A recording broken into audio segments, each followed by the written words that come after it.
All right, welcome everyone. My name is Bassam Haddad, and I am very excited today to be hosting this event with three remarkable speakers. The topic is Israel's attack on Lebanon, to what end? And we have with us Lara Deeb, Maya Mikdashi, and Karim Maqdisi, whom I'll introduce as they actually speak. There is a lot to discuss, but first let me thank the Center for Contemporary Arab Studies at Georgetown University for co-organizing this event.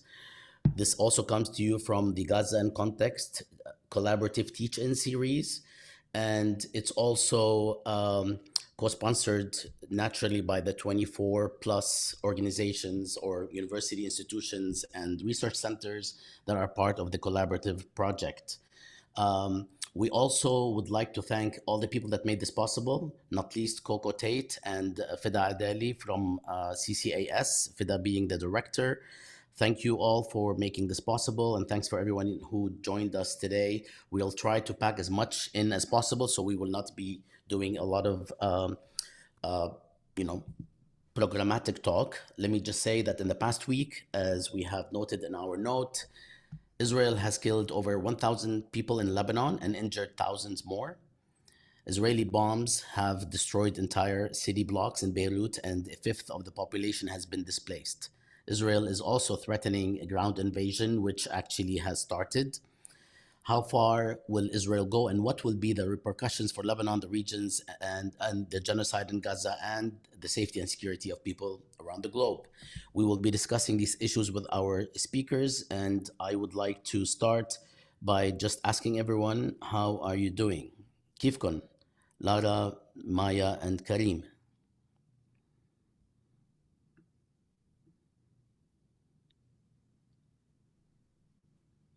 How are you? Doing well. Thank you. Under the circumstances. Holding on under the circumstances. I think that's the way to put it. Likewise. All right. All right, so let's get into this. And right after everyone speaks, I have a list of questions for each.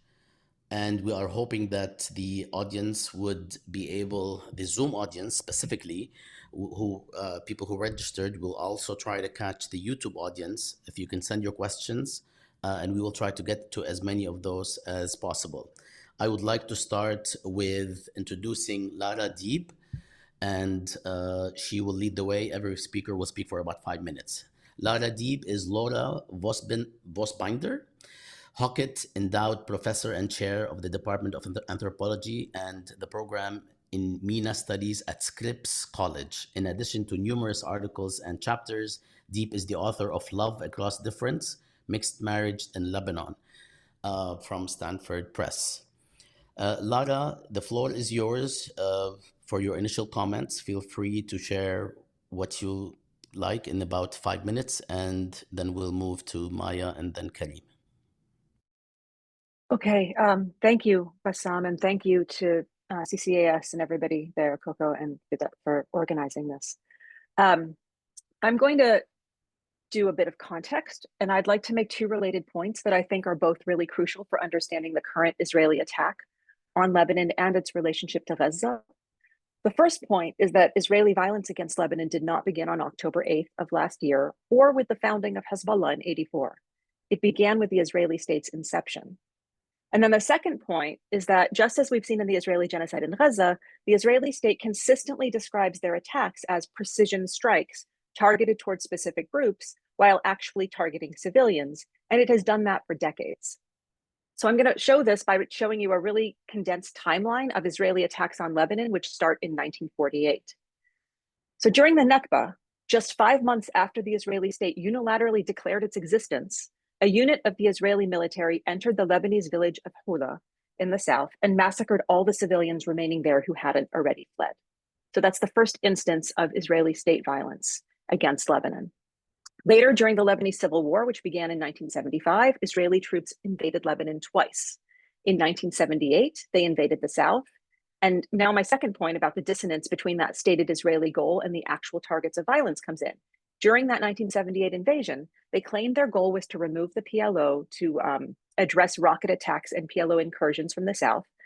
And in fact, over the 2 weeks of that invasion, Israeli troops killed nearly 2,000 Lebanese and Palestinians, mostly civilians, and displaced 250,000 people. In 1982, Israeli troops invaded again, went all the way to Beirut and put West Beirut under a devastating siege. They cut off civilians' access to water, electricity, and food for 3 months during the summer and regularly bombed Beirut. Again, stated intention was the removal of the PLO or the targeted assassination of a PLO leader or the destruction of PLO infrastructure. Same narrative. And again, that invasion and siege killed approximately 20,000 people, mainly civilians. Also during that invasion, the Israeli army provided cover for the Lebanese forces, the right-wing Maronite militia allied with them, to massacre thousands of Palestinian and Shia Muslim civilian refugees in the Sabra and Shatila camps in Beirut. Now, Hezbollah wasn't even formed until after these Israeli invasions. It comes into being to fight the Israeli occupiers and wouldn't exist without them. When the Israeli military withdrew from most of Lebanon in 1985, it continued to occupy around 10% of the south, both with Israeli troops and by relying heavily at times on a proxy Lebanese militia. During that occupation, which lasted 22 years, Israeli forces attacked civilians and civilian infrastructure multiple times, both within and outside the occupied zone. So in 1983, over 100 civilians were killed in Israeli attacks over 7 days. In 1996, 1999, and 2000, Israeli warplanes destroyed power plants. And on April 18, 1996, in a campaign it called Grapes of Wrath, the Israeli military bombed a United Nations bunker in Ghana, where 800 civilians had taken refuge, killing 106 civilians and injuring 116 Lebanese and 4 Fijian UNIFIL soldiers. That occupation ended in 2000 because the resistance led by Hezbollah had made it too costly for the Israeli state. And then you have a period of relative calm. Then in 2006, the Israeli military launches a 33-day war on Lebanon on a scale that's unseen since that 1982 invasion. Again, stated goals to disarm and remove Hezbollah from South Lebanon. What actually happened? Israeli airstrikes with naval support and a ground invasion killed 1,191 Lebanese, mostly civilians, wounded thousands, and displaced 500,000 people. That Israeli attack also caused $3 billion worth of infrastructural damage in Lebanon. It flattened entire villages in the south, whole neighborhoods in the southern suburb of Beirut, like we're seeing now, and focused a lot of the destruction on civilian infrastructure, things like runways, bridges, sewage treatment facilities, wheat silos. The Israeli general in charge of the Northern Command, so in charge of that attack at the time, actually named this level of destruction the Dahya Doctrine after the southern suburbs of Beirut, which are known as Dahya, which means suburb, right? This doctrine explicitly calls for the use of massive disproportionate force, and it explicitly calls for the deliberate targeting of civilians and civilian infrastructure. And that's the doctrine that has governed the multiple Israeli attacks that have devastated Gaza since 2008, including the genocide we've been witnessing for the past year. And that's the doctrine that governs the current Israeli attack on Lebanon. So that's where I'll stop for now, but we can talk about any of this as it goes on.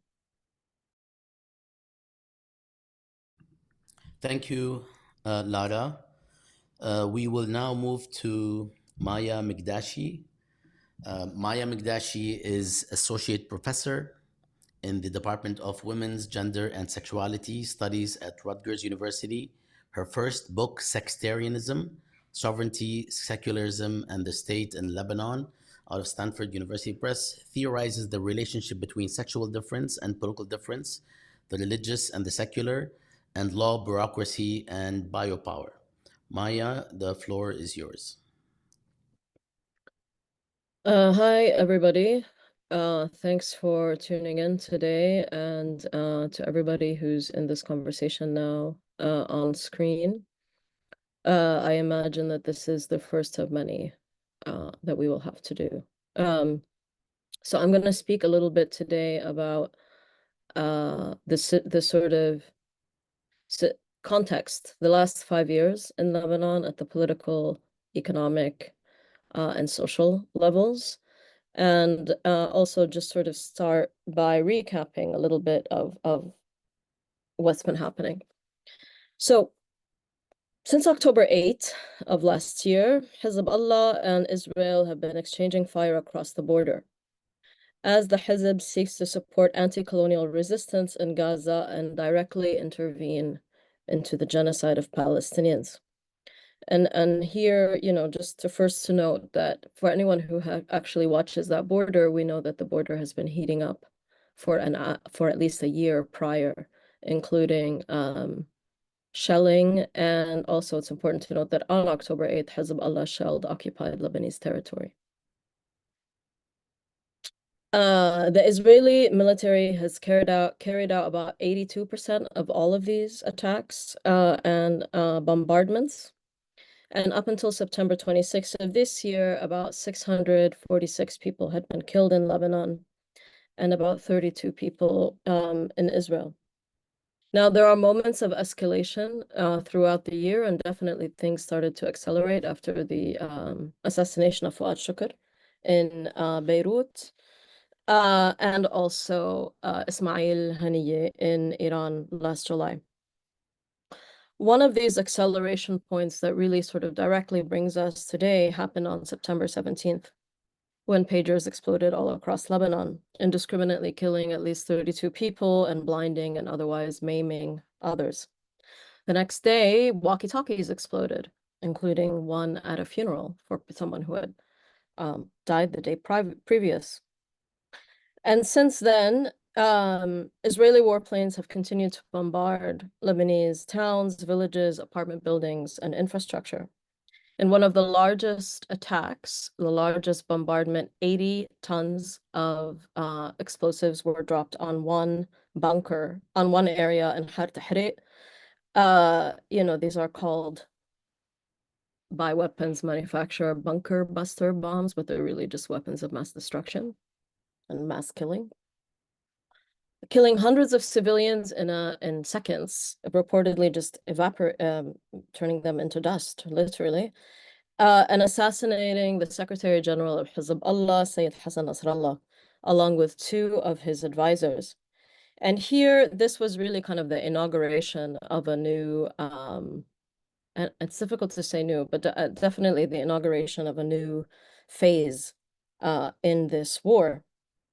Since then, these there have been strikes from aerial and sea bombardment, primarily on the southern suburbs of Beirut, but also all throughout the south, the Bekaa, the areas, the roads that connect Syria and Lebanon, and most Jbeil also, and most sort of recently in Beirut itself. One in the Kola area, which is one of the sort of arteries of the country, transportation arteries in and out of Beirut. The second, just last night, on a medical facility in Beshoriye. And I should note here that that medical facility is near one of the oldest cemeteries in Beirut, which was greatly damaged, and where some of my family is buried. So the dead are also being killed again. On September 30th, the Israeli military began a ground invasion of Lebanon using a very cute word called incursion, or small ground operations. Now, this is the fourth Israeli invasion of Lebanon, the third in my lifetime. And to date, Israeli attacks have killed thousands, wounded thousands, and displaced over 1 million people in Lebanon.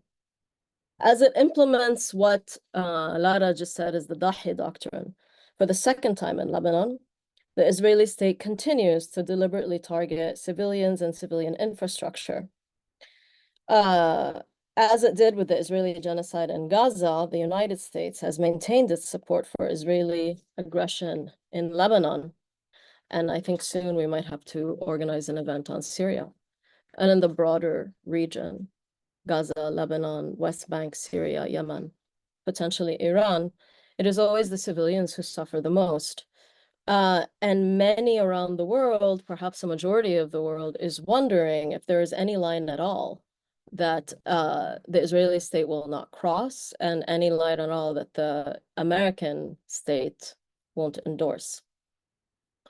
So I'm just going to set the scene here for what Lebanon is today in the context of this war. And just to go through the sort of different points here: the Syria war, the uprising of 2019, economic collapse, port explosion, and the really sort of the hollowed out state. And I think generally one of the things that people talk less about is actually the domestic politics as it relates to all of this. And, that's something that should be paid attention to. So the Syrian uprising and subsequent civil war opened a new chapter for the history of Lebanon. Hezbollah sent fighters to intervene in the Syrian civil war on the side of Bashar al-Assad's government and regime. This decision really polarized Lebanon and the Hezb itself and the political coalitions that it found itself in, with intense disagreements. And I would say since then, Hezbollah has been the most polarizing political party in Lebanon, both at simultaneously the most popular and the most unpopular. Before the Syrian war, hundreds of thousands of Syrians, mostly men, lived and worked in Lebanon as semi and unskilled laborers in construction and agriculture mostly. The war in Syria led to the influx of about 1.5 million Syrian refugees into Lebanon, about 1 million of which are officially registered with the UNHCR. Effectively, this means that today, 1 out of every 3 residents in Lebanon is a refugee fleeing a war within our region. So Sudan, Iraq, Syria, and obviously ethnic cleansing and genocide in Palestine. In 2019, an popular uprising began, mostly against sort of corruption and the system of political sectarianism, when this financial engineering scheme that the central bank had put in place began to erode. And, it had fixed the exchange rate at 1,500 to a dollar, 1,500 Lebanese pounds.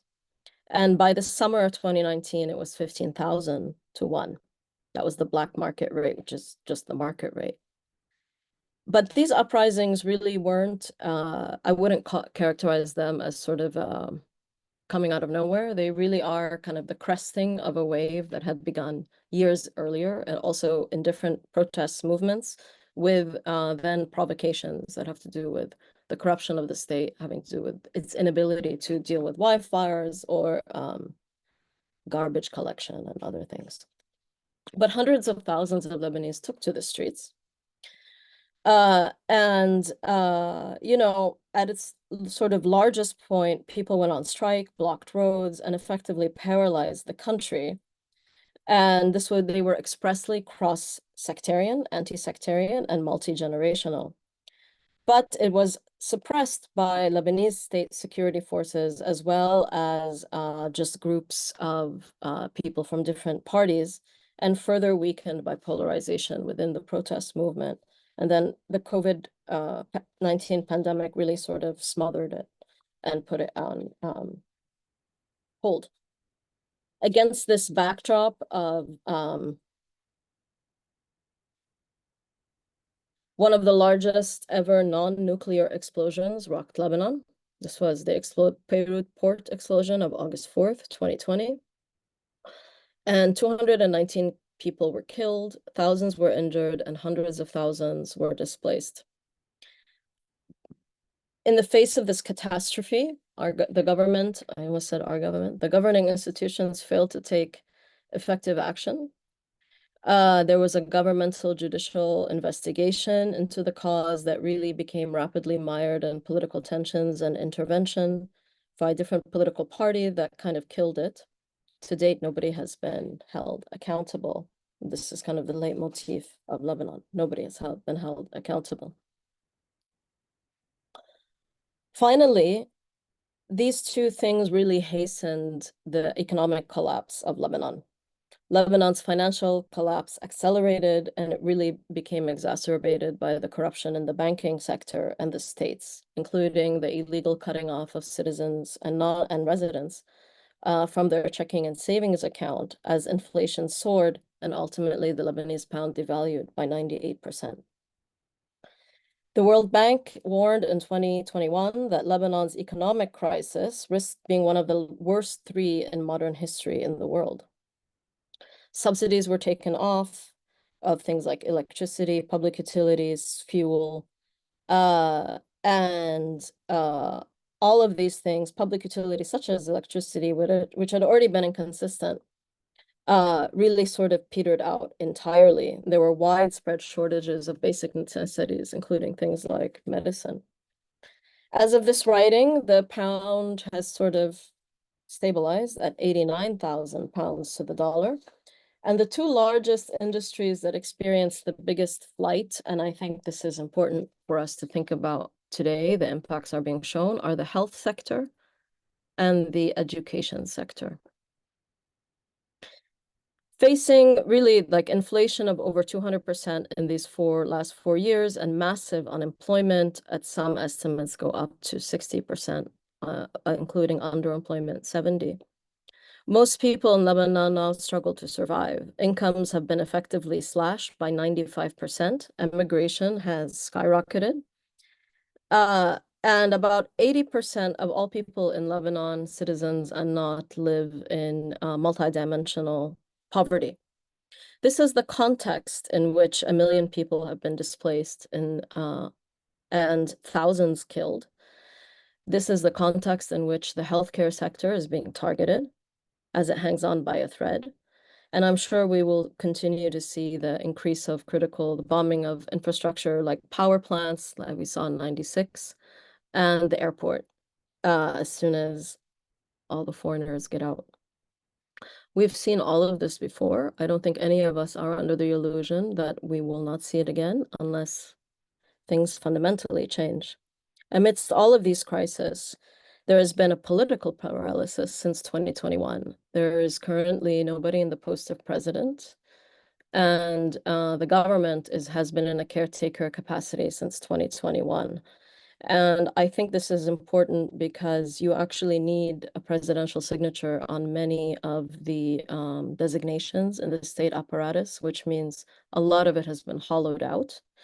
And also you need the sort of coalition to fight this war together, which is right now not the situation that we're in. Okay, that's it. Thank you, Maya.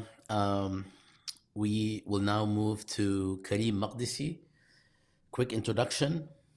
I was yelled at by everybody and they requested that I read only a brief portion, so I will do that. Karim Maqdisi is an associate professor of international politics and director of the program in public policy and international affairs at the American University of Beirut. Karim, ahlan wa sahlan to you and everyone here. The floor is yours. Thank you, Bassam, and thank you to everybody who organized it at Georgetown.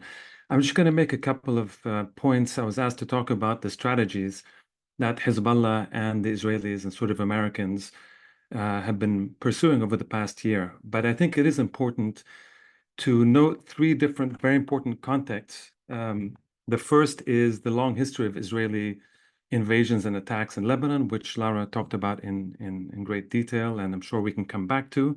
The second one in Lebanon is the post-2019 collapse, the state collapse, which Maya has now also talked about in great detail. And the third one, of course, now is the genocide that began in Gaza after the October 7 attack by Hamas, the kind of overwhelming response and genocide that is happening to this day in Gaza, and that has unfortunately gone off some of the front pages as the Lebanon war and the potential Iran war is looming large.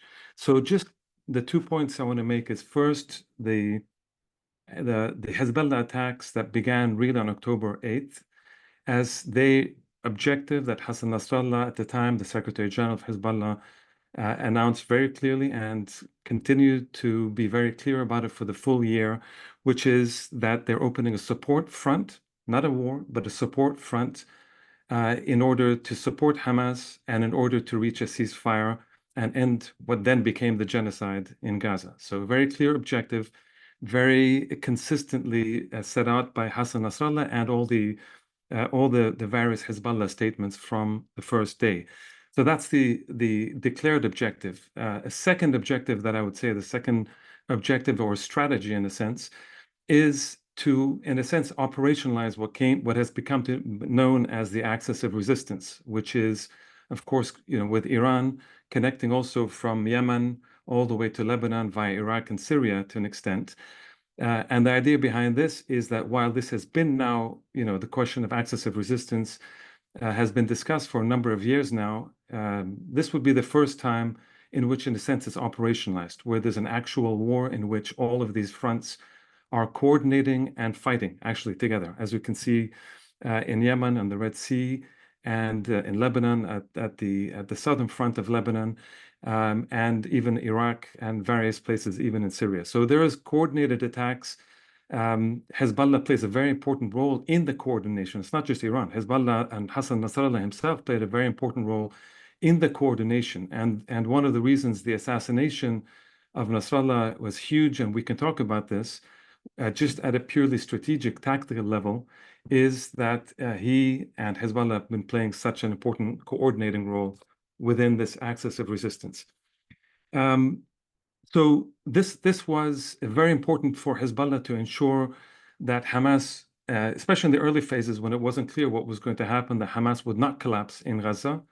The idea being that if Hamas did collapse, it would make it much easier for the Israelis then to focus on the Lebanon front and the Syria front and sort of pick them off one by one. So you have from the very beginning this idea of a regional access, a regional set of players and forces that were going to pressure Israel and support Palestine and Palestinians on the one hand, versus, and this becomes very clear, the Israeli and American front, whose main objective is to disentangle these, to pick them off one by one, and to ensure that that these fights or these battles or these struggles would become one-to-one as opposed to grouped together, which would be much more difficult for them to confront.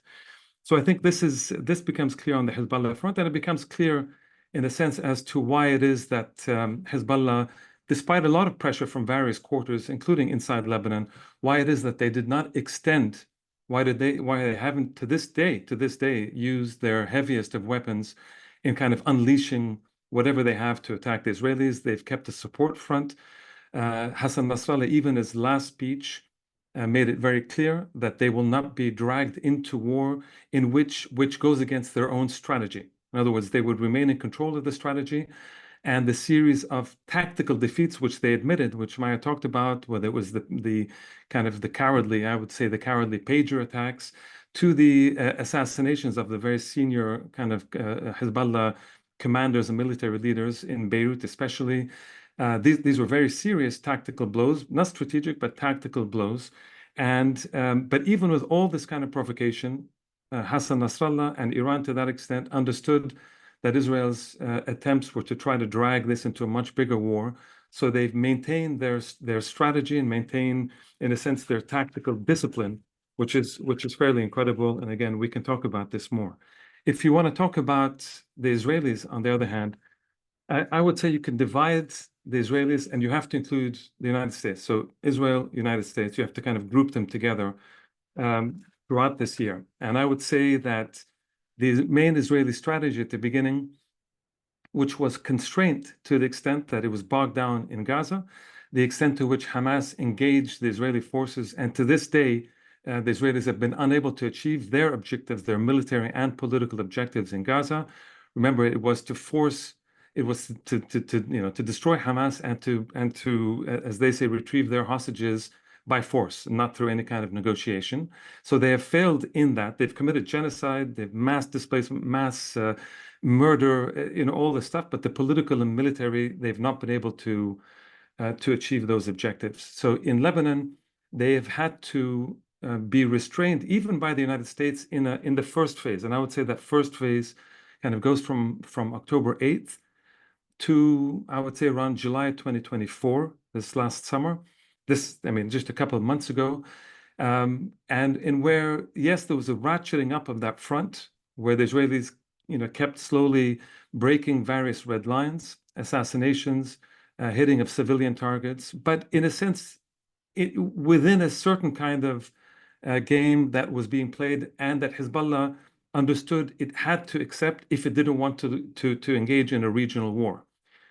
After July, and that's the moment I would say the second phase, which is what we're in now, begins when Netanyahu goes to the United States and gets this kind of obscene standing ovation at the US Congress, meets with all sorts of people, not just politicians, but people like Musk and people that control the social media, AIPAC, all these other ones that could have huge influence on the public relations, on the media, which was very important in this Israeli assault. And his return, as soon as he returned, if we all recall, this is when the pager attacks, the assassinations really got ramped up.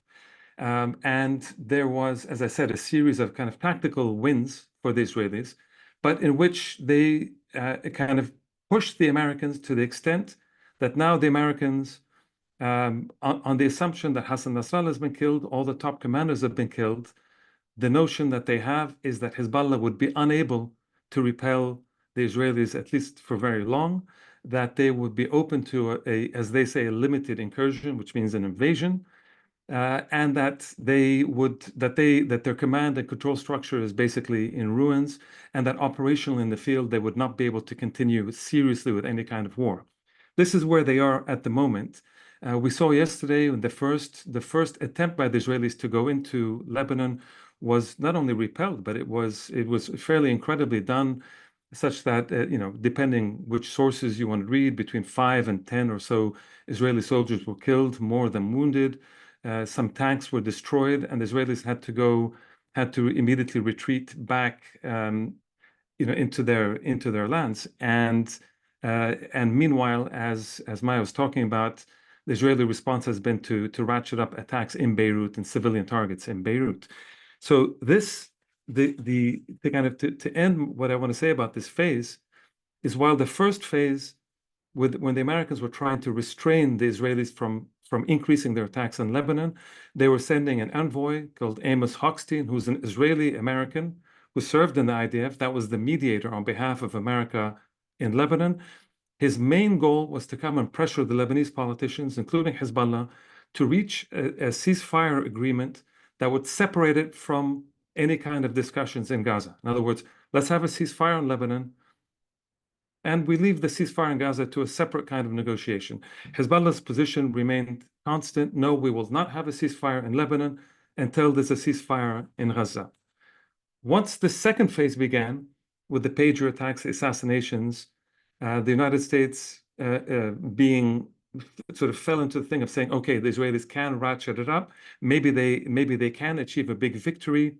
And as far as the Americans were concerned, Hezbollah is only a question of Iran. So if you can defeat Hezbollah in Lebanon or seriously degrade it, that means Iran is seriously degraded, which means you can then impose a much stronger, from the American and Israeli point of view, a kind of treaty with the Iranis that they would have to accept. I think this is where we are now. I think it's a very dangerous stage. We saw the Iranian attack on the Israelis yesterday, which was quite successful and quite effective. As I said, we're in the middle of an Israeli invasion of Lebanon now. It's not quite clear what the American response will be, but if it follows the first phase and then the second phase, there may be a third phase where the Israelis will simply try to provoke a war with Iran, and America will simply fold in and be part of that attack. I hope not, because the whole region will go into ruins and into flames. But we need to see what's going to happen. So I'll stop here.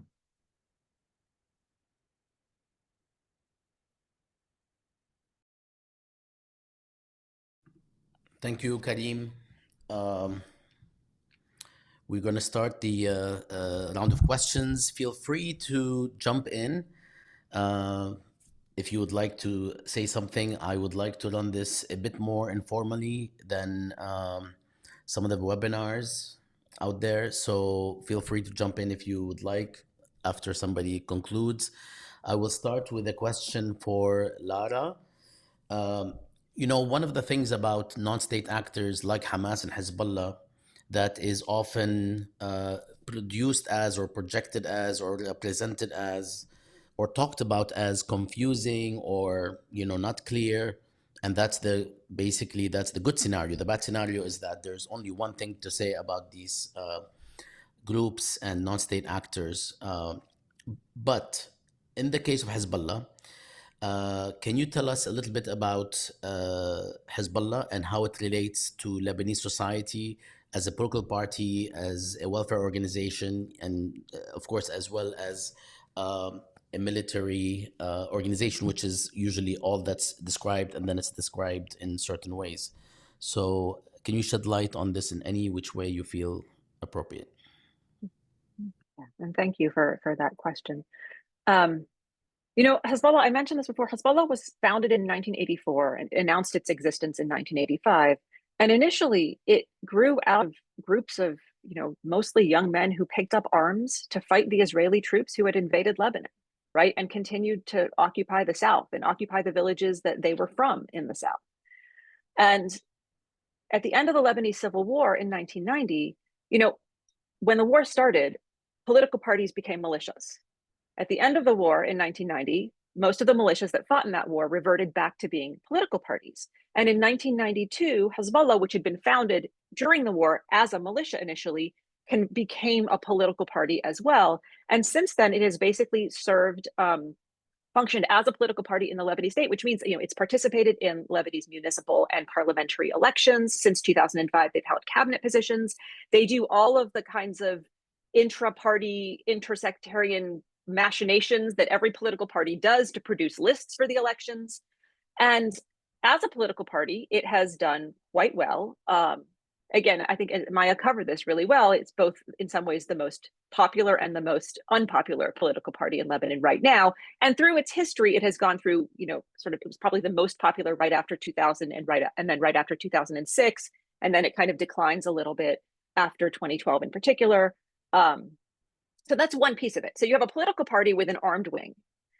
But at the same time, Hezbollah has also built a massive social welfare network, which they did to fill the absence of such a network from the Lebanese state. So as a social welfare network, Hezbollah functions as an umbrella organization under which you have all sorts of institutions. You have welfare organizations, you have orphanages, hospitals, clinics, schools, an organization of engineers and construction workers. And many people either use those services or work for those organizations, right? I also want to say something about the southern suburb of Beirut, Dahia, which I've also mentioned before. It's constantly referred to in the press as the Hezbollah stronghold, right? This is a suburb that grew historically and began in the late 60s with urbanization, or in the 60s with urbanization.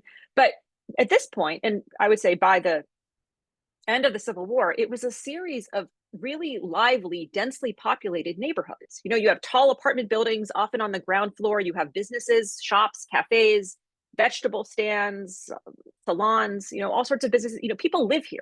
It's a lived-in part of the city.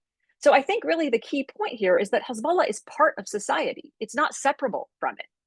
And then, of course, the next move is to assume that gets made is to assume that if you target someone that is Hezbollah, that is somehow justifiable, right? So let's take those pagers that exploded on September 17 as an example. When the media here talks about Hezbollah members being targeted by those pagers, who are they talking about? That's the question I'm always thinking. A Hezbollah member, that can refer to a politician, a bureaucrat, an administrative assistant, a janitor, a driver, a nurse, a doctor, a teacher, anyone who works in one of those organizations, someone who just votes for the party. Like, what do they actually mean by this concept? Again, it's part of society. Plus, those pagers were also used by people who were not even associated with the party. And of course, when they exploded, they injured everyone around them, so killing indiscriminately. So I think all of these things have to be taken into consideration when we think about what that notion of Hezbollah and who this alleged target really is.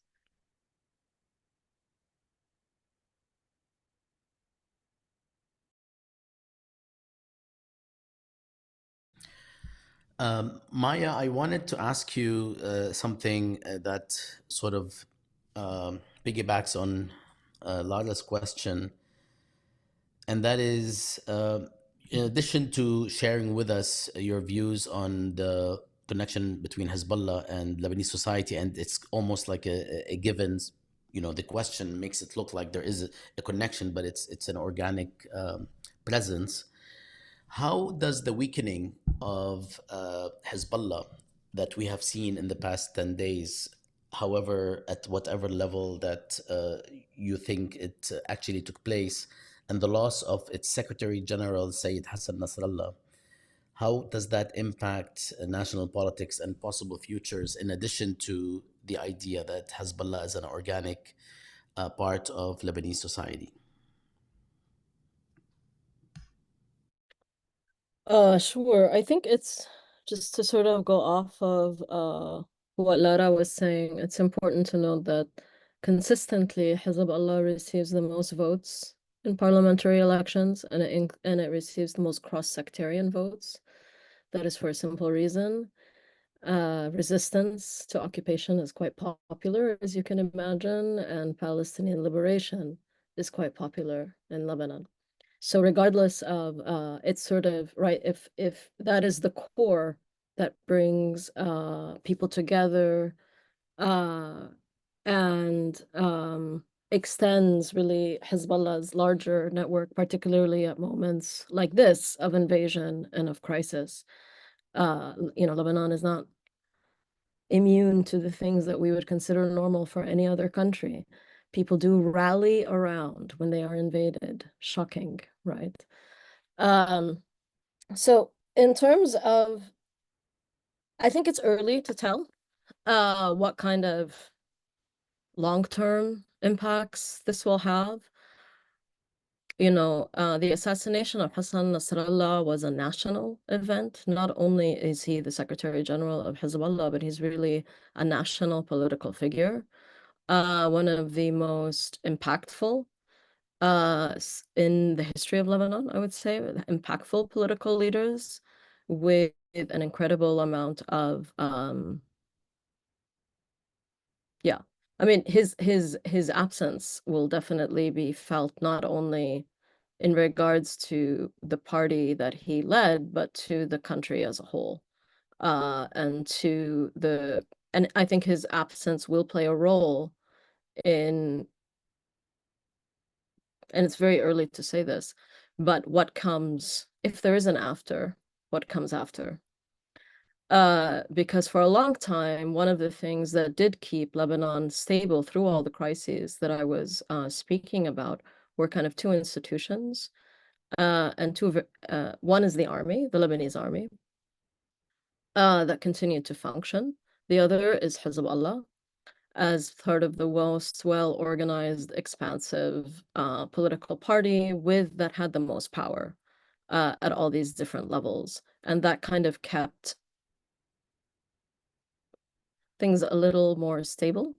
So one of the, depending, and we really don't know, right? I mean, like all political parties, especially parties that understand themselves and that act as resistance parties, there is a plan of succession. So, and these plans of succession go down the line 2, 3, 4, most likely. So we don't know the immediate impact. But if, and like Karim was saying, I think it's important to note here that you can be politically weakened and not militarily weakened, or you can be more politically weakened than militarily weakened, because they haven't been able to enter South Lebanon yet, because people are fighting, and they're fighting quite successfully. So I think we might be in a position where we have to separate the damage to its defense capacities, its military capacities, and damage to its political power in Lebanon, and what that political power produced as a form of, I think the largest deterrent to civil war for a very long time in Lebanon has been the overwhelming power of Hezbollah. So this is kind of my concern for the long term, but we do not know. We don't know the outcomes of that yet. The final thing I'll say about this idea of the civilian apparatus is that it's not disconnected from the hollowing out of the state. Political parties do have very, very extensive services, systems, apparatus that really do fill in the gaps of the state. There is a bit of a chicken and egg question, but that is the reality. So even when we talk about, for example, ambulances, right, healthcare, financial aid, banking system, all of these things, if these are going to be considered an open target, and if what we saw with the strike in Kola, where it was actually PFLP leaders who were targeted, if Israel is going to come and target the apartments of everybody who is associated with any party that has ever taken up arms against Israeli occupation or for the liberation of Palestine, you will see buildings all over Beirut being targeted, all over Beirut. And this is really what we saw in Gaza, and we see it today. Can I add just a couple of things, Bassam? I want to just build on two of the things that Maya said quickly. One is that I think in terms of the stability that Hezbollah provided in Lebanon, it's also worth remembering that Nasrallah was the Secretary General since 1992. So it was actually under his leadership that Hezbollah made that decision to become a political party, participate in elections. And it was under his leadership that they also wrote a new manifesto that committed themselves to working within the political sectarian structures of the Lebanese state. So again, one assumes that this succession plan also includes a kind of continuity of policies, but I think that also is a thing that opens up a question with his loss. And then the last thing is, building on the last thing Maya said, is that, and this is sort of based on what I'm also, my research in Dahi and places like that over the years, Hezbollah supporters, of course, were utterly devastated, but they also know the history of Lebanon and they know their history. And the thing we are hearing most these days is that the resistance is larger than one person and then a leader, and then one leader. And I think also what Maya was just saying about how the targeting of different buildings in Beirut, it's also larger than one political group, right? So I think that's something we also need to keep in mind. Thanks, Lara. And, I have questions on this, but I would love to hear from Karim if he would like to address the Hezbollah presence, connection, organic reality in Lebanon, but also and if you want to do that, if you can tell us something about the significance of the 2006 war. A lot of people know about the war, but a lot of other people are not 100% clued in on its actual significance, what it represented, and what consequences followed from the war, including questions about the UNIFIL, questions about the UN Resolution 1701, and things that developed after that war, and how now things are being brought up by Israel in terms of the aftermath of this 2006 war and the necessity, in their view, to the return to some of these decisions that were made, including the zone or the security zone that was addressed at the time. So if you can shed light on all of these things for us, and connect the two wars and the interim, that would be wonderful. Okay, that's really a massive question, or a series of questions which might take forever, since I'm writing a book project on this kind of thing. Well, the 2006 war, yeah, I would say it's a seminal war that was fought after. I mean, there's a long history, and Lara had outlined a lot of the history before that, the context. In May 2000, there was a liberation in South Lebanon where the Israelis had to leave under fire. And then the period, let's say between 2000 and 2006, which at a certain point became very, very heated inside Lebanon domestically, the South was still relatively calm, in relative terms. But there was attempts after a series of UN resolutions, including sort of infamously Resolution 1559, that began this conversation about Hezbollah. Is it a militia? Is it a resistance force? Is it something that needs to be disarmed, or is it part of the Lebanese state, and kind of connected to the Lebanese army, etc.? So there was a series of internal fights and discussions. This is the time when the former Prime Minister Hariri was killed. This is where the March 8th and March 14 kind of divide, political and even social, popular kind of divide in Lebanon happened. And what I've kind of argued before is that as it became clear that the opposition to Hezbollah at the political front was unable, and this is the time when Syria, by the way, was still in Lebanon, and then they left in 2005, militarily anyway, they left around 2005. And so the pressure mounted to try to disarm Hezbollah as a result of that, in line with this resolution 1559. When it became clear that that was not going to happen, that Hezbollah had very huge popular support, and that militarily and politically, the other sides were way too weak to be able to force them to do so, the Israelis intervened, and in 2006 got their excuse to be able to launch this war into Lebanon, which of course went on for about 33, 34 days, and ended with, it's very complicated, obviously, but ended with, let's say, Israel unable to achieve its military objectives in the way that it's unable to achieve in Gaza today, and probably will be unable to achieve in Lebanon today as well. So it was unable to achieve its objectives, which were to destroy Hezbollah and to disarm it by force. In fact, at one point, the former Prime Minister, Olmert at the time, said that Israel is coming in to implement Resolution 1559, meaning to disarm Hezbollah. I mean, he added that they want to destroy it, but let's at least say to disarm Hezbollah. They obviously failed to do so. Hezbollah continued to fight and continued to fire rockets inside the, in the Israeli territories. And in fact, that grew and grew and grew as the war grew. So I think it ended 33 days later with this resolution, which continues to this date, and it's a very important kind of resolution, which is 1701.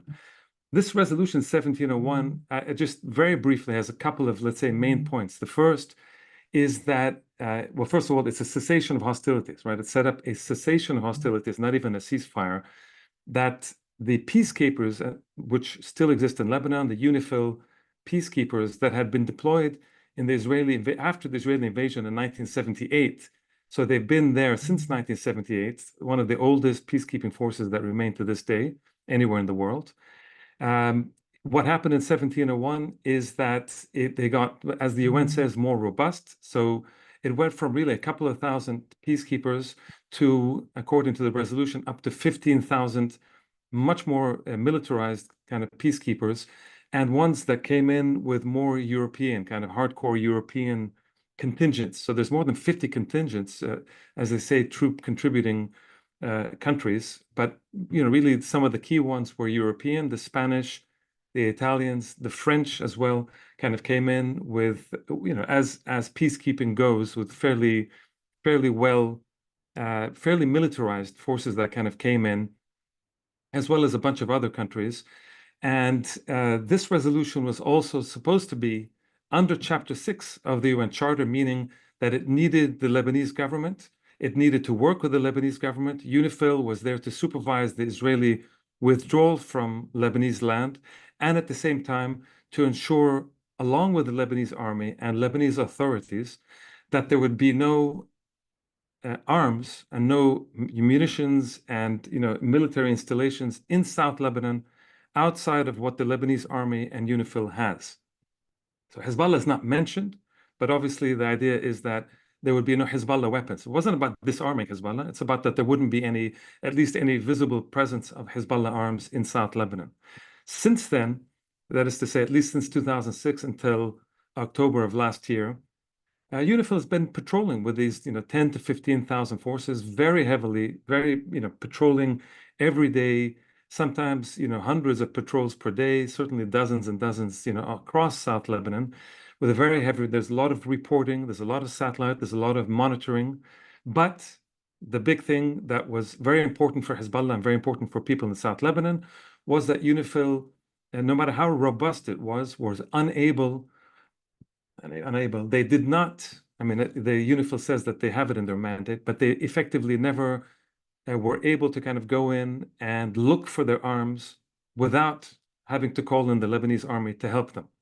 So in all those years, they never really found any arms. So Hezbollah, of course, had arms there, but effectively, UNIFIL was never really able to find any proper arms. There's one or two incidents, that happened here and there, but by and large, everybody knew their weapons in the south, but they were too well protected to be, and they were certainly not visible. So the Israelis were always complaining that UNIFIL was not doing its job, etc.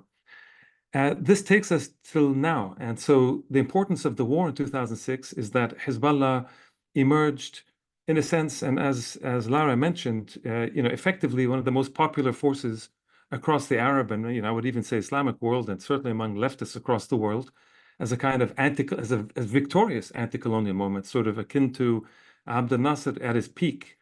At least in the immediate aftermath of this war, with the Israelis kind of having to retreat a second time from Lebanon under fire and effectively not getting what they wanted, which is to either occupy or reach an agreement in which South Lebanon would be fully demilitarized, which remains their goal to this day. So what's happened since then is Hezbollah got stronger and stronger and stronger. Its military capacities that were people did not know about before 2006, and it was kind of revealed in 2006. So over the past 10, 15 years, Hezbollah grew its arsenal of weapons, it grew its missile capabilities, its longer range, its smarter weapons, its drones, all these kinds of capacities that we've seen, especially over the past year, and all sorts of weapons that we have not yet seen. All of this has grown even as UNIFIL is there, even as all the satellites in the world and all the European and Western countries have been monitoring South Lebanon. So Hezbollah has been able to grow in all these years. I would say, one other point, which is that we're seeing a pattern, and this connects with what Maya was saying earlier. I think we're seeing a pattern if you look at the attacks, what's going on, like, for example, yesterday, the attacks in the heart of Beirut, they can keep saying these are Hezbollah kind of affiliated institutions or Hezbollah affiliated offices here and there. But we see the pattern that happened in 2006, where the Israelis had a series of military targets that they went through in the first few days of the 2006 war. Pretty soon, the bank of military targets, they ran out of targets and realized that Hezbollah continued to fire rockets, it continued to resist. The Al Manar TV, the radio, all that kind of continued to go. They were not touched at all. And so they started to hit more and more civilian targets across South Lebanon and then in Beirut and then in other places. The Europeans and others in the international community got more and more concerned about the humanitarian damage. And that's where really the Security Council ended up meeting eventually until you got to 1701. We see this today. I mean, Hezbollah is much bigger, so the Israelis have a lot bigger targets, a much longer list of military targets that they were hitting, including these assassinations, including hitting a lot of military targets, along with massive civilian damage, but still military targets in their own kind of logic. Now we see that these military targets seem to be dying down, and so they're shifting to that second phase, which is institutional kind of civilian targets that they can still say is affiliated somehow with Hezbollah. Once they're done with that, if this war continues, then they're going to move to civilian targets. So there's not even a pretense of Hezbollah. It could be, anywhere where you might have any Shia person. And now you have 1 million displaced people from South Lebanon and other parts of Lebanon. We're going to shift increasingly to that zone. So now they're going to hit these targets. Then they're going to shift increasingly to civilian targets. And then we're going to see the international community getting more and more concerned with the kind of humanitarian damage. That's how I see things happening and the kind of parallel to the 2006 war. Can I just jump in quickly here also? Please. I think it's important to remember that, Lebanon today is not the Lebanon of 2005 or 6, in terms of the capacities and incapacities of any kind of state infrastructure and state bodies, different state bodies. Israel is not the Israel of 2006. And particularly the weapons that everybody has are not the weapons of 2006. The region is not the same region since 2006. You have seen the uprisings, the war in Syria, war in Yemen, and neither is the world. The world is not the same world either. And particularly 2006 was only 3 years after the American invasion and occupation of Iraq. So things look, and I just wanted to add here that I think it's really important in so many conversations on Lebanon.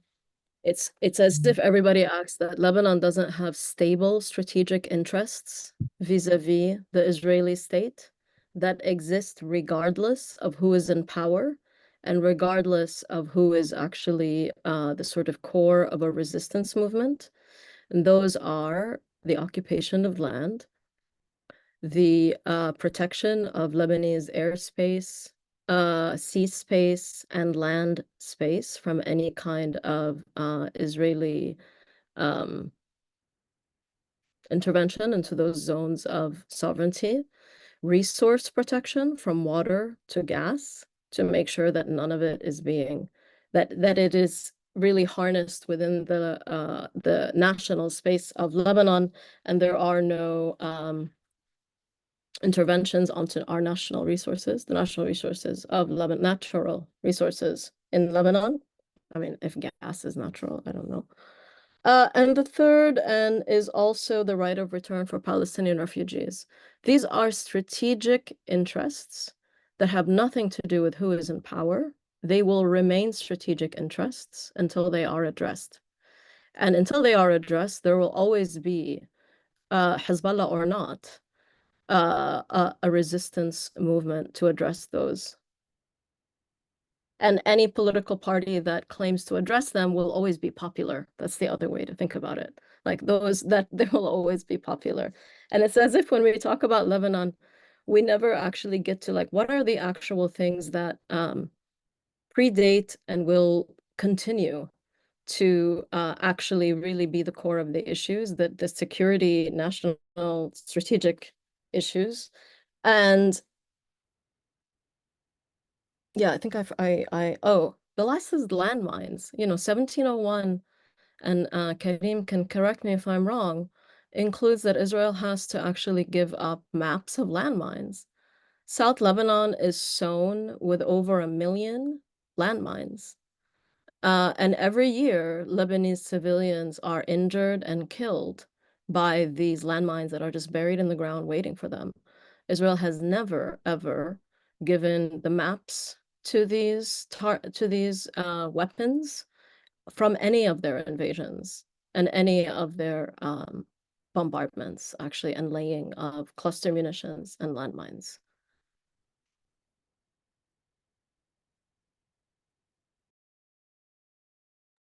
Sam, can I just add a word here? Yeah, please go I mean, ahead, and then we have just a few questions from the audience, if you all are generous enough to stay with us. yeah, no, But please go just a ahead word first. about, yeah, no, just a word about 1701. I mean, Maya, you're right about the mines. This actually 1701 has there are two main resolutions that came out recently, right? In 1978, when UNIFIL was deployed, there's resolution 425 and 426. If you look at that resolution, it tells you a lot. It's a very short, has a very specific 1, 2, 3 points that need to be done. If you fast forward to 1701 after 2006, it's a very long, very convoluted, very poorly written resolution, which contains a lot of words that come from what we call Chapter 7, so kind of enforcement kind of words that are usually used, but it's actually formally a Chapter 6 resolution. So what happened in 1701, because it's so convoluted, it allowed each side, and that's why it was able to pass. It allowed all the sides to kind of say, we won, to kind of claim, the Israelis said, oh, you see, it means that Hezbollah has to be disarmed. And Hezbollah said, you see, it's all to do with the Lebanese government, Lebanese authority, Lebanese army. None of these guys have told us we need to disarm. We're a resistance force. We're connected to the state. We're connected to the army. We're connected to the government. So no problem. Nobody can tell us to disarm. And I remember very clearly Hassan Nasrallah came out in his usual charming kind of way and his kind of, this charisma. He came out and he said, for the UNIFIL people, ahlan wa sahla. They're our guests. They welcome to be here. And, like good guests, they need to behave in the way that guests behave in a host, in a home. Right. So that's what's interesting about 1701.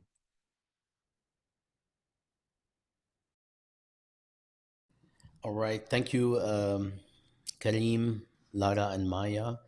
We have just a few questions, which would take us actually beyond the 75 minutes I promised you. But you all said that we can go to 90 minutes if need be. So let's see if we can do this. The first question is for Professor Mcdashi. And it's basically, I'm not sure if I should read the names because these are the Zoom questions. I will avoid that for now. Are you able to go into the reason to why Miqati on September 30th said Lebanon was ready to fully implement UN Security Council 1701, and what this translates to the people of Lebanon, and if this means that the political class is signaling to the Hizb that they are on their own? Uh, it's funny, right? It's a Professor Makdashi, so it's like both Karim and I in one one mashup. So I don't think the signal was you're on your own at all. I think that, as Karim was saying, actually, the political class for a very long time has been saying, yeah, we're ready to implement 1701, partly because they know that Israel will not stop flying over Lebanese airspace, will not stop, coming into Lebanese sea space, and because part of Lebanon is still occupied. So I don't think at all this is like a pressure tactic. If it is, it's actually might be towards other Lebanese political factions that are now there's a lot of things going on, I think, internally on with different political parties in Lebanon. So I don't see this at all as being as signaling to the Hizb that they are on their own. I think that it is, first of all, a dare, like, yeah, we'll do it, will you?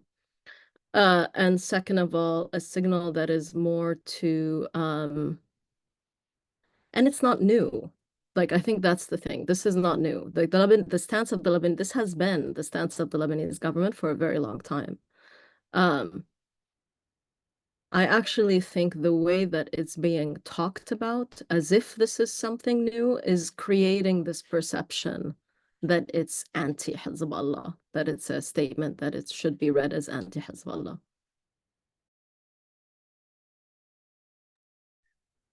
Quickly, if I can, Bassam, just to add to what Maya is saying quickly, following what I just said a minute ago, 1701 is what you want it to be. So they can implement 1701. Everybody can say, I'm implementing 1701, and they would be implementing it because they're just implementing what they see as 1701. It really is not clear. So, of course, the opposition to Hezbollah, as well as the Israelis and the Americans and the others, will say it's purely about disarming Hezbollah. That's not how it was before. It's clear that it's a question of that there would be no presence. I mean, the weapons wouldn't be out. There wouldn't be. So the extent, as we always say, and this is the other thing with 2006, is that whatever happens on the ground is going to determine the proper interpretation. So there wouldn't have been a 1701 if Hezbollah had lost. There would have been a Chapter 7 enforcement NATO-style thing, which they envisioned early on at the Security Council when they thought Hezbollah would be defeated. It's the fact that Hezbollah won, or was not defeated anyway, that you ended up with this hodgepodge of Resolution 1701. Same thing will be now. There'll be an implementation of the Chapter 7 part of 1701 if Hezbollah is defeated or very seriously degraded. If it's not, you're going to go back to what it was before. If one can go back, after all of this to what it was. So, long story short, it is what you want it to be, and so anybody can implement it, and it's okay for across the political divide to say yes, let's implement 1701. Nabi Bedi, the Speaker of the Parliament, said so. Hezbollah said, yeah, we are implementing. For us, as far as we're concerned, we are in compliance with 1701. It's the other side that's not. They're the ones who attack. They're the ones who have drones. They're the ones who do overpass every single day over the past 15, 20 years. So it is what you want it to be. Thanks, Karim. Lara, would you like to address this before we go to our last combined two questions that I'll ask? I think they've actually covered it pretty well. I mean, I think the one thing I'd say is it's the same thing we see with the discourse that some Lebanese political leaders are saying around a ceasefire, right? It's essentially, okay, sure, we're agreeing to this. We know the other side isn't going to agree to it, and it's just part of that political rhetoric that, I mean, as we've also seen with Gaza, is essentially meaningless because the Israeli state has shown zero willingness to actually be doing any of these things, right? So you could interpret that openly. Thanks. Did you see what the foreign minister said yesterday in the Go ahead. CNN interview? He said Yeah. that everybody, including Hassan Nasrallah, had agreed to a ceasefire, and that same day the Israelis assassinated him. Now, I don't know if that's true, and who knows, and I'm sure Nasrallah would not have agreed to a ceasefire outside of the Gaza ceasefire. But I think what they were talking about is this short truce that the French and Americans proposed, this kind of 20-day thing. So the conspiracy is that maybe they lured him out to an agreement of a thing, and then that's when they assassinated him. It's Which also interesting fits with the pattern, right? I mean, they Absolutely. assassinated Fully. Hani as he's the negotiator. So this is a pattern we Fully. also see going back decades. Absolutely. Absolutely. Yeah, I have things to say, but we're coming up on 75 minutes, and I would like to leave the rest for a couple of questions. I'm going to combine two questions from two people that we all know very well. Thank you. I'm not going to mention their names. So the first question is to the panelists. I'm assuming that's you all. Can you talk about what you think the reaction will be in the region if an all-out war breaks out? That is, the other states' reactions as well as the grassroots. And another question, which almost could have finished that first question, says, can you discuss the role of countries like Qatar, UAE, and Saudi Arabia, KSA, on what will follow? In other words, if you can combine those in your answers, and I'm sure that everyone would love to hear from all of you your take on this. It's the thing that's on a lot of people's minds.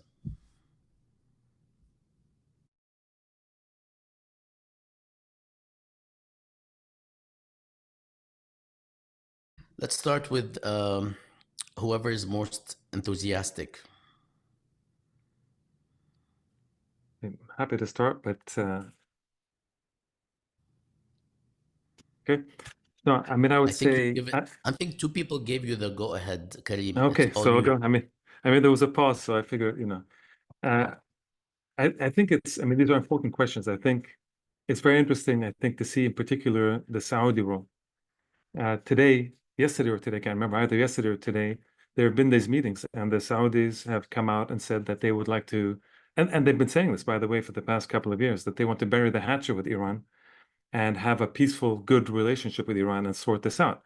They have been saying this. And by the way, the negotiations between the Saudis and Iranians was really kind of heating up until, and then was put on ice over the past few months. But the Saudis have just come back out, as have the Iranians, and said that they want to have good relations with each other.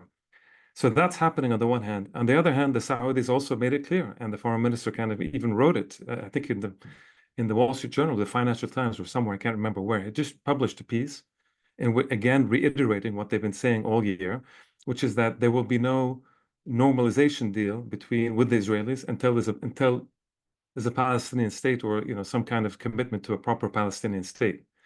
So they have officially withdrawn that thing which Biden had built his entire administration foreign policy on, at least vis-a-vis the Middle East, which is this normalization deal.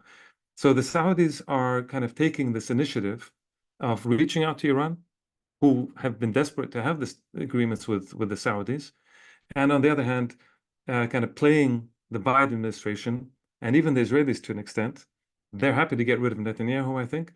They're happy to get rid of Biden, I think, and they're insisting now that there should be a Palestinian state. So you do have these regional movements. Qatar has played this mediator role. It's kind of here and there and everywhere, but it plays a very important, I think, mediation role among all these different players. That sort of talks to everybody, and I think it is an important space that is something that's important, I think, for the region.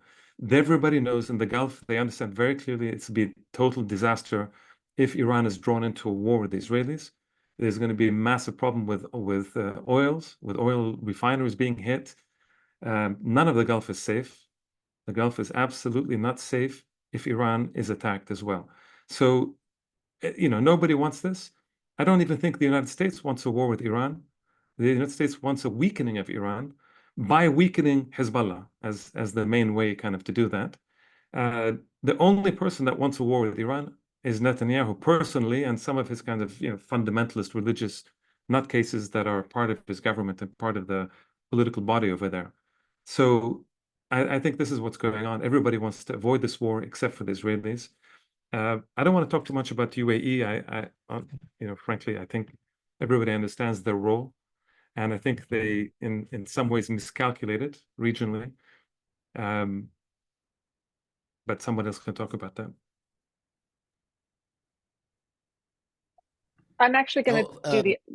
Before you go, Lara, there's a very important interjection in the Q&A. Somebody's saying there is no Palestine, so we must be all wasting our time here. All right, go ahead, Lara. I'm going to go to the other part of the question you asked about the region and look at think a little bit about the populations, right? Because I think, it's obvious, we all know this, that the populations don't reflect what the governments are doing or thinking necessarily. I think I would actually say not necessarily. They do not reflect that. So I think on the one hand, when we're talking about people living in the region, of course, civilians are bearing the brunt of all of this violence and will bear the brunt of the lingering consequences too, right? So again, going back to the 2006 war in Lebanon and going back to Gaza, going back to Lebanon now, it's not just things like unexploded munitions, but also things like white phosphorus and the utter devastation of the environment that makes land, unusable agriculturally. There's very, very long-term consequences of all of this for people. At the same time, people living across the region, my sense is that, the vast majority view Israeli as the illegitimate aggressor in this situation, no matter what their governments are doing. And many are angry at the ways that their governments are participating. So, for example, in Jordan, the Jordanian government is caught in this position where they participate in shooting down missiles that are targeted towards Israel. People living in Jordan do not think, don't support that. So I think we also really always need to think about the differences between what people are doing and thinking and feeling on the ground in relation to all of this and what they're experiencing versus what those states are doing in the kind of political machinations that are happening at a geopolitical level.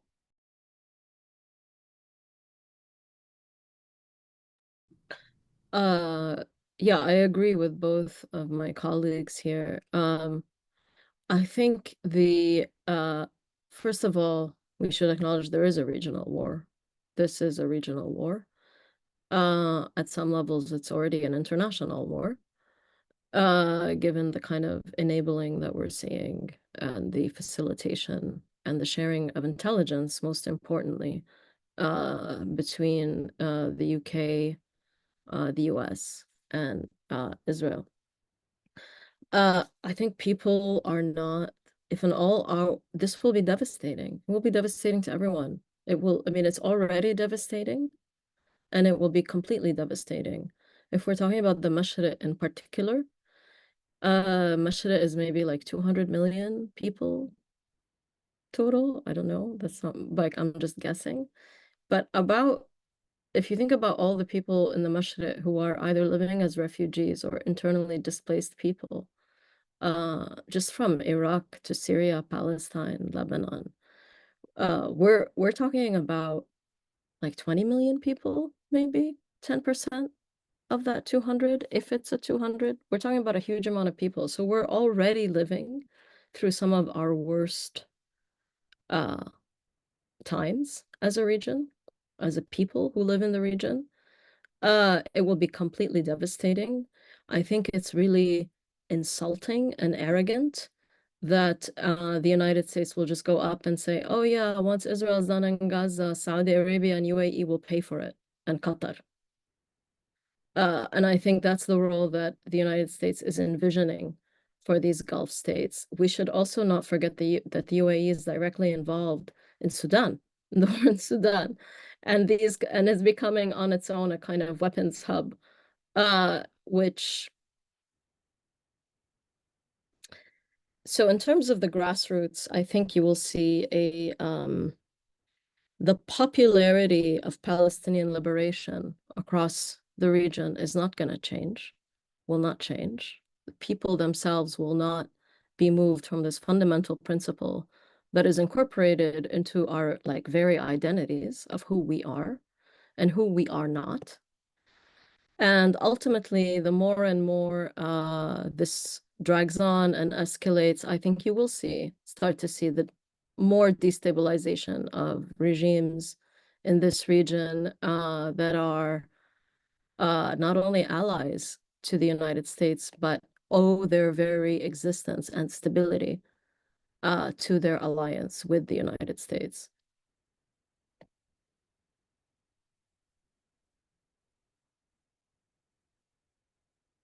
But the thing that we have to remember here about the role, I mean, even in this envisioned, like you're gonna pay for it, we're gonna do this, and then you're gonna pay for it, is that there's already so much devastation across the region. If you just think about Syria and what will have to be the rebuilding of Syria, this is not 2005. This is an area post 2003, post mass displacement within and outside of national borders, in one of the sort of worst economic crises that we've seen in the modern history of the Middle East.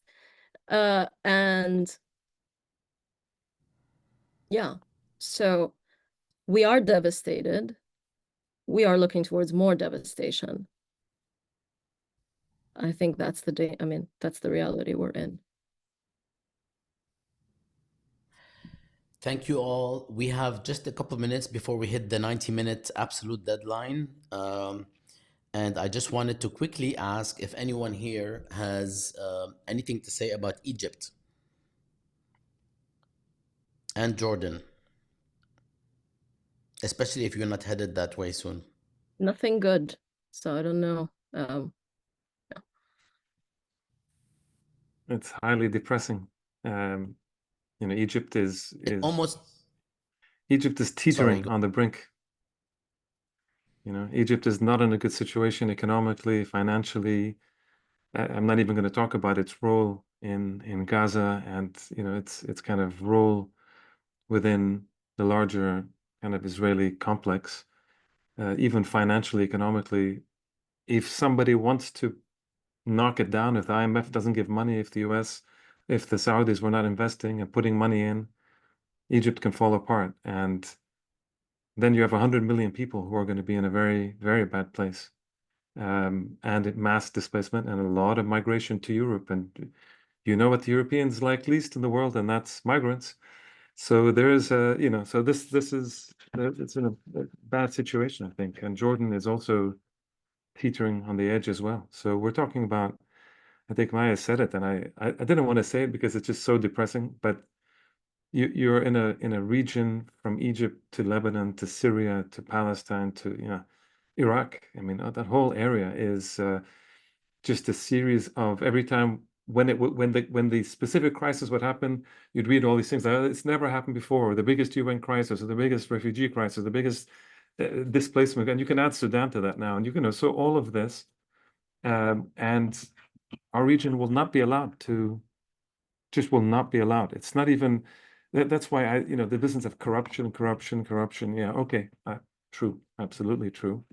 No escaping that. No escaping all of that. But there are larger forces at play that would never allow our region to be at peace and in prosperity and justice and all this kind of things, even if we were the least corrupt region and people on earth. And I think that's just important to acknowledge. And I don't know where you go from there, but we need to acknowledge that, I think. And I think bears repeating something that both Maya and Karim have said, which is that, we keep hearing pundits say, when will this become a regional war? When will this be? It already is. And at what point, how bad does devastation have to get before it becomes acknowledged as a regional war? When we're talking about these layers of crisis, layers of devastation, layers of history, a conflict right now that involves, what, 5 different places. So there's a way that the constant deferral of that question is undermining the situation that the region is already in and leaving out all of this context that we've all been talking about for the past hour and a half. Lara, it's also Include there's a nuclear power, right? There's Right. one that's looking for nuclear, but there's one that's nuclear power, and frankly, nuclear power that I would trust the least of any country in the world to not use it if it comes down to it. Absolutely. Absolutely. Well, only one country used nuclear or atomic power, so That's the United States. So yeah, I just want to amplify this and say that we're at such a point where like this deferral of the understanding of like, oh, when will it be a regional war? When will it be an all-out war? This is only possible because the region has been dehumanized to an extent that it's just, oh, there's just always violence there, there's always war there. So if the status quo is this sort of imagination of chaos and violence and everything else, that is the context in which you have and sort of just the racist weighting of life and the right to life and to the basic things that we consider to be the rights of nation states. That is the context in which you see whole new vocabulary that only applies somehow to the Middle East, an incursion, a small limited ground operation, a targeted bombing campaign, all these kinds of, that is only possible, and this kind of vocabulary is possible because we are not seen like Europe is seen in the United States. We are not seen like other parts of the world, partly through the direct actions on our, as Karim was saying, and the sort of will to keep the region looking a certain way and being caught up in crisis after crisis. But very centrally, this would not exist without a racist framework that just considers some lives to be worth more than others, period. We're never going to accept that logic. We're being asked to accept the logic that our lives matter less. So.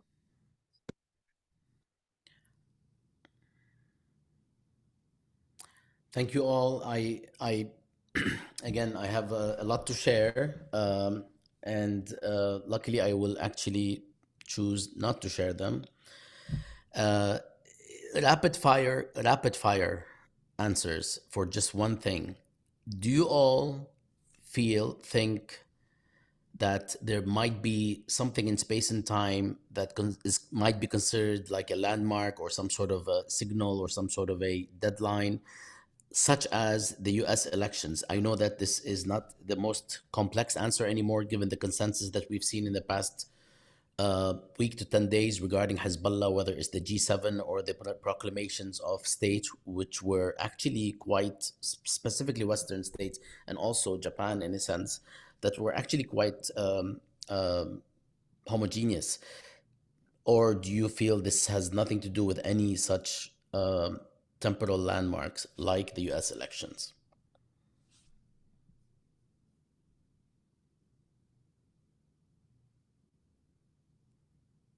Okay. I don't think the US elections actually matter to the long term. I mean, they might matter in terms of the rhetoric or the maneuverability, but the ultimate reality is that the United States does not have the political will, period. And it is a part and parcel of genocide, invasion, occupation that we're witnessing today. And I don't think that that's a party line. I don't think that's this party or that party. I think that, so no, I don't think so. That's my. Any disagreements? I slightly disagree. I think, so go ahead, Lara. No, I'd actually like to hear your disagreement first, and then I'll. Not, I mean, Uh-oh. I do think the election is important in the sense of, I don't think it's gonna, it's not a matter of life or death. I'm not talking about in terms of do the policies change? It's the same policy over many years. But I do think even in the US, there's a material difference between the genocide in Gaza, which they don't care about. And as far as they're concerned, doesn't really serve any particular American interest. I think at some point they would have rather it stopped. It's just, it's a bit embarrassing. It's just, it's costing them a lot of money. There's a lot of weapons. Uh, but they don't particularly care about that. Whereas a war in Iran necessarily requires American direct participation. And so there you're talking about servicemen and bases around the Gulf in Qatar and Bahrain and Iraq and all these places that would be directly targeted or potentially directly targeted and certainly very, very vulnerable. So I think there is I think that there is that kind of separation. I think if someone like Trump, I think Biden and his people are desperate for Trump to win the election. That seems to be clear to me. With what they're doing, is hastening the demise of the Democratic Party in terms of the elections, as far as I can tell. If Trump comes in, he's going to want a deal. So unless the Americans have already been dragged into a war with Iran, he's going to want to do a series of deals, and he'll be able to do a deal overnight with the Saudis, bring the Saudis and Israelis together, talk about a Palestinian state. I think you can see him doing that, and you could see him just sending nuclear weapons against Iran. The guy can go either way, depending what he feels is better. But I think there is a difference between talking about the genocide and even the attacks in Lebanon, sort of the Hezbollah stuff, versus an actual full-on attack on Iran, which they see very different because they're not quite even sure where we are in terms of the Iranian nuclear capacity. And you're talking about a much broader kind of war, as far as the US is concerned. Not as far as we're concerned, but as far as America is concerned. Laura? I agree with both of those. I do think the Iran piece changes the calculations, and that made good sense to me. And I know you asked about the U.S. elections. I want to go back and say I don't think, in terms of the Israeli calculation, the U.S. elections matter. And I think I just want to actually go back to where I started. I think it's important to realize that for the Israeli state as well, there are the immediate things that are happening right now, and the genocide in Gaza that began last October. But there's also a very, very long history of this kind of military aggression, and we have tons of evidence that for example, the 2006 war had actually been planned long in advance and was implemented at a particular moment. These pager attacks were planned long in advance and were implemented at a certain moment. So the timing is affecting the tactical maneuvers and the specific moments within all of this, but the ethos underlying it, I don't think has changed in decades. And I think so. I do think that I don't think the U.S. election is going to have much of an impact on Israeli state strategy in the long term. It may have an impact on specific short-term matters.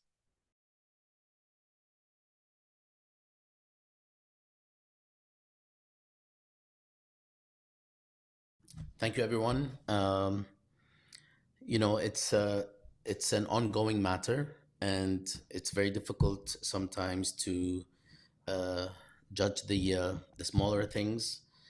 We unfortunately are witnessing a very momentous period that is quite difficult, depressing, and the carnage that we are observing every day on social media, while it has caused the normalization of violence and the killing of people in the region, especially Palestinians and now Lebanese to a lesser extent, I just want to confirm that this is not normalized for so many of us and for most of humanity. And I hope that we can speak under better circumstances, despite my judgment that it's going to take quite a while. But thank you for your insights, for allowing us to understand better, not just what's going on right now, but where things came from. That's the only way we could talk about the future in an informed manner. I really appreciate your comments and your arguments and visions. Thanks Maya Migdashi, Lara Deeb, and Karim Maqdisi.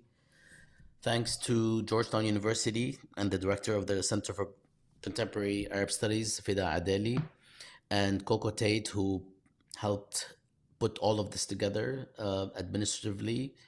They have been crucial to making this successful. And to everyone in the Gaza in Context Collaborative Teaching Project for supporting this series going further. This is teach-in number 32. You can go to palestineincontext.org, and at this point there are, as I shared, 30 some teach-ins, and literally in about 55 to 60 conversations / podcasts on different topics, not with the teach-in framework. And there's also going to be an unveiling on Monday, this coming Monday. I hope it, oh man, it coincides with October 7th. That was not planned.